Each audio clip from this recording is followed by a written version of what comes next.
तुम कितने प्यारे हो सूर्यांश।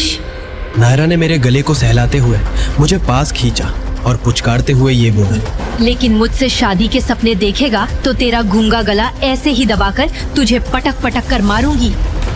यहाँ जीना है तो मेरा गुलाम बनकर ही जीना होगा, मेरा पति बनकर नहीं। सारी जनता मुझ पर हंस रही थी। नायरा आखिरकार छठे स्तर की योद्धा थी और मेरा तो अब तक प्राण मूल तत्व भी जागृत नहीं हुआ था।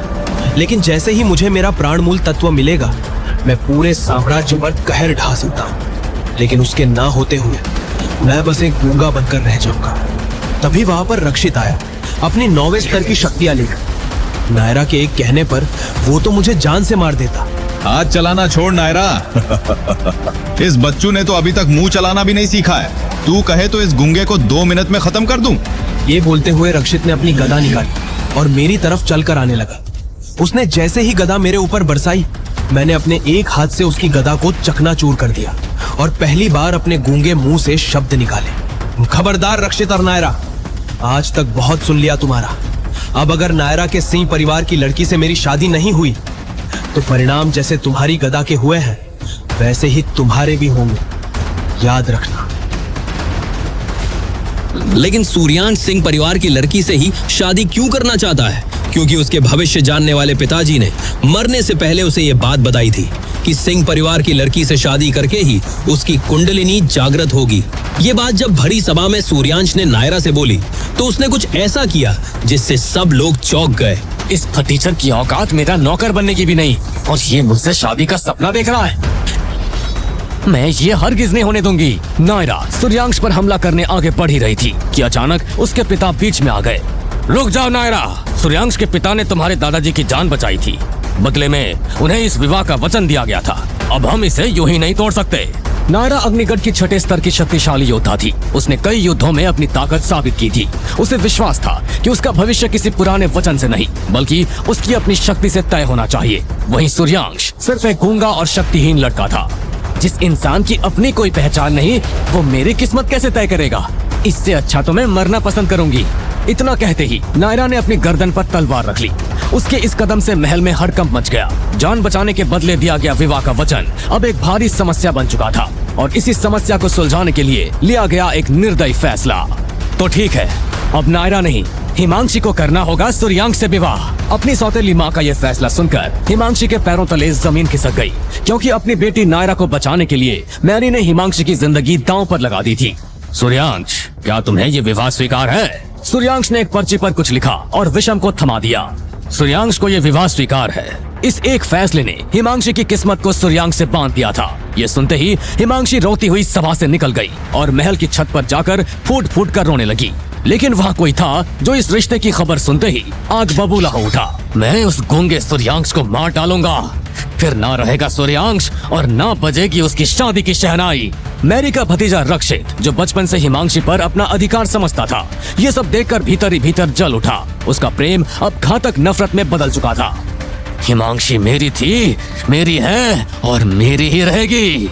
एक पुराना वचन अब अपमान, अधिकार और बदले की ऐसी जंग में बदल चुका था जिसका अंत किसी एक की मौत से होना तय था। वहीं दूसरी तरफ महल की छत पर अकेली बैठी हिमांशी अब भी रो रही थी। मुझे ये शादी नहीं करनी। शादी नहीं करनी या मुझसे शादी नहीं करनी? सूर्यांश की आवाज सुनते ही हिमांशी के होश उड़ गए। तुम बोल सकते हो? तो इतने सालों से गूंगे बनने का नाटक क्यों कर रहे थे? क्योंकि मेरी आवाज तबाही ला सकती है, लेकिन आज तुम्हारे लिए मैंने इस तबाही को भी स्वीकार कर लिया है। लेकिन तुम तो इतने सालों से नायरा का इंतजार कर रहे थे, फिर तुमने मुझसे शादी के लिए हाँ क्यों की? नायरा ने खुद का वचन तोड़ा है और तुमसे विवाह करना मेरे लिए सौभाग्य की बात होगी। ये सुनते ही हिमांशी की धड़कनें तेज हो गई।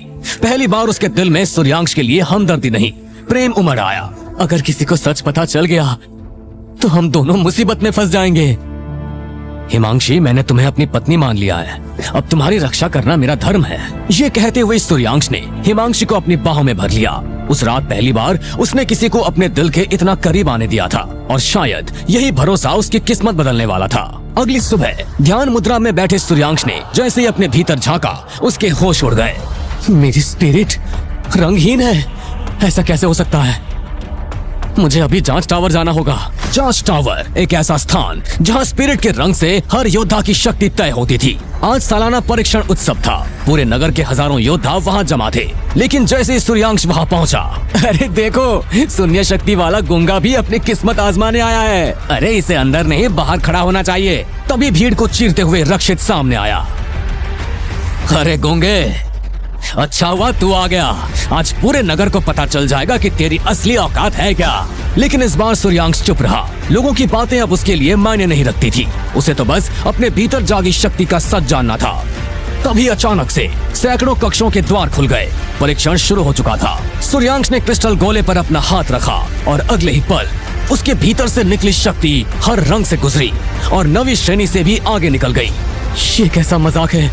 मेरी स्पिरिट जांच टावर के सभी स्तर को पार करके बाहर कैसे निकल गई? सूर्यांश हैरानी से जांच टावर को देख रहा था। लेकिन इसी दौरान उसकी ऊर्जा का प्रभाव पास वाले कक्ष तक जा पहुंचा, जहां खड़ा रक्षित अचानक 9वीं श्रेणी में पहुंच गया और चारों ओर उसकी जय जयकार होने लगी।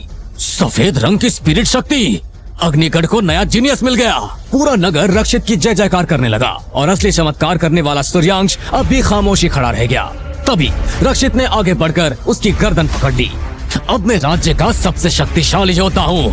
अब मैं तुझे मारकर हिमांशी को अपना बना लूंगा। सूर्यांश ने बिना कुछ बोले एक पर्ची पर कुछ लिखा और टावर मास्टर के हाथ में दे दी। टावर मास्टर ने तुरंत ऐलान किया, 3 दिन बाद युद्ध होगा। ये सुन रक्षित हंस पड़ा। एक गूंगा फटीचर मुझे युद्ध की चुनौती दे रहा है?